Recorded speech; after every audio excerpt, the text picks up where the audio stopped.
Good morning, and welcome to 10 Minute Philosophy with Carmelo Pistorio. Maundy Thursday. As we ready ourselves for the long Easter weekend or short holiday spent with friends and family around the dining table, I would like to dedicate a few minutes to remind us all of the meaning of this coming festivity. Often, in fact, trapped within the limits of modern life, we forget that our civilization, built on the family unit around the dining table, is fundamentally a Christian civilization. Today, in particular, humanity celebrates the most important dining table in all of human history. I say all of humanity, not only the Christian world, because the gift of the good news of resurrection and of eternal life is a gift for all human beings. Today, humanity celebrates Maundy Thursday, from the Latin word mandatum, which means mandate or command. Exactly 1990 years ago, Christ, our Redeemer, instituted the sacrament of the Eucharist and gave his apostles the task to spread and defend his good news.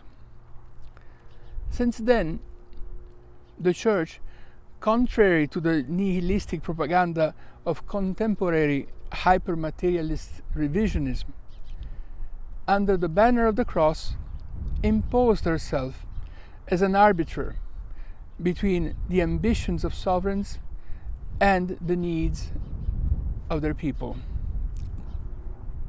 thus becoming the vessel that allowed humanity to evolve and ferry towards those emancipated societies that we know today as advanced democracies.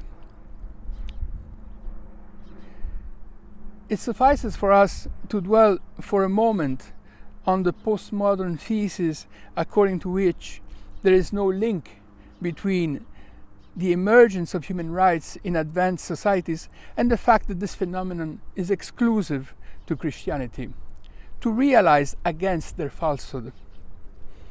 On the contrary, it should become quite clear to us that these irrational attempts to discredit the Church for the central role she played in favor of human evolution over the last 2000 years betrays in reality a concealed desire to promote archaic and barbaric pre-Christian tyrannies.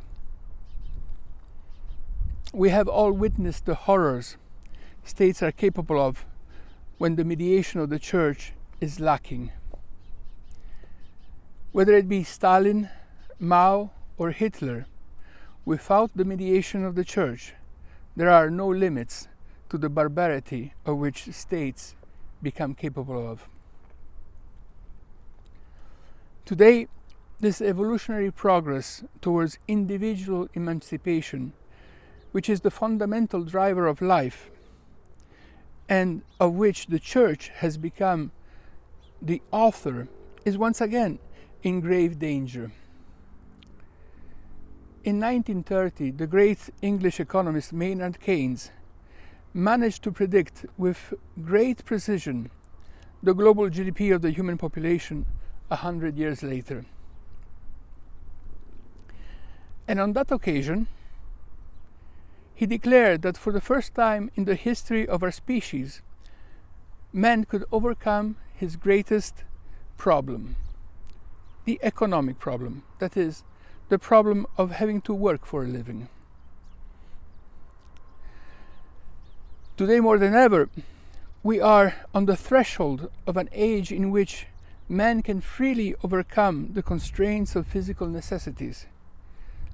This emancipation, however, endangers the lifestyle of those who depend on material dualism, primarily the monopolies of global multinational corporations and the earnings of those families that control them.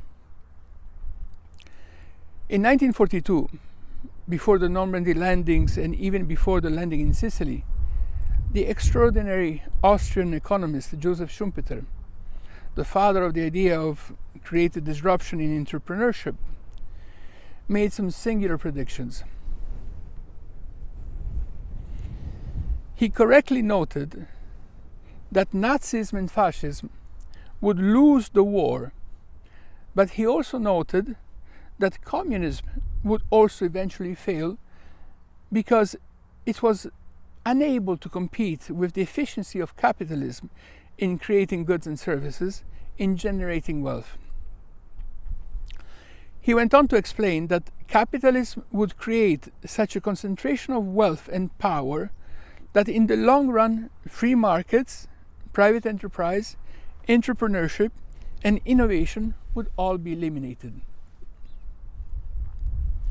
According to Schumpeter, the success of capitalism would lead to global monopolies that would in turn impose social systems identical to those of socialism, but this time answering to corporations rather than political parties. In fact, this geopolitical reality is the global system of today, where the near totality of all means of production and distribution of wealth, as well as our sources of information, our institutions, and our governments, are controlled by multinational corporations. It is a system I call corporatism. Schumpeter, however, could not imagine how this system would degenerate into the violence we have witnessed recently, especially in the decades since the fall of the Berlin Wall.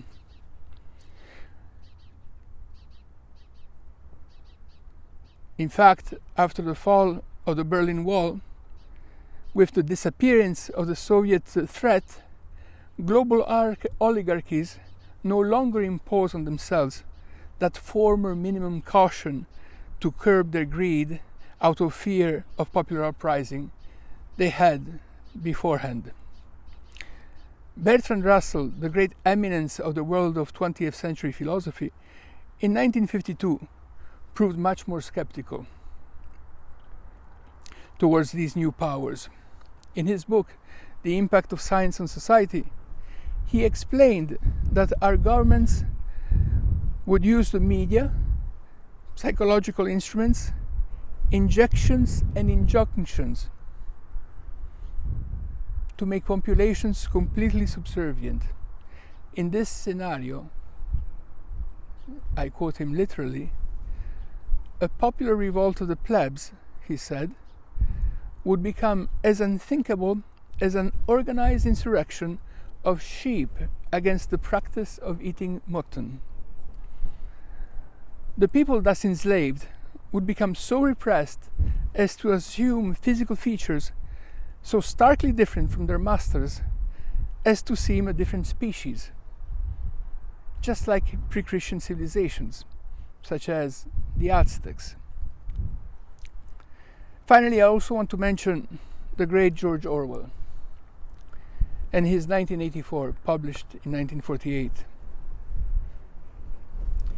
which nowadays has been ubiquitously adopted by our politicians as an instruction manual rather than the dystopian novel it was meant to be. He realized how in our modern societies, war would no longer have the purpose of being won, but that of being perpetual. That is, an instrument to maintain a permanent state of emergency.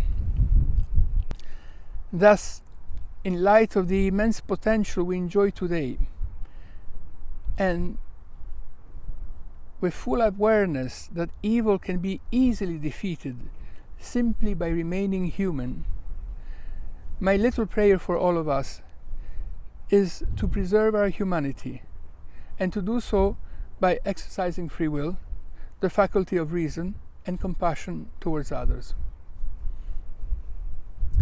The Magnificat, one of the most ancient and most beautiful Marian hymns, has long eluded me in one of its verses.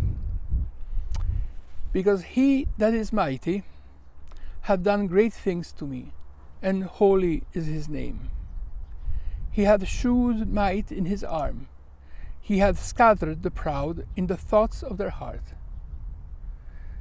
I could not comprehend the meaning of the phrase thoughts of their heart until I recently discovered that in the absence of surgery and knowledge of electrical systems, the Greeks believed the heart to be the organ responsible for generating thoughts. And indeed, our thoughts become rushed as the heart accelerates, just as they calm down when we can calm our hearts. Let us therefore profit from this period of rebirth, which is Easter, to unite the mind and the heart. Let us use this period of reflection and hope to ask ourselves healthy and necessary questions about the actions of our politicians, our leaders, our institutions, and our governments. Happy Easter to everyone.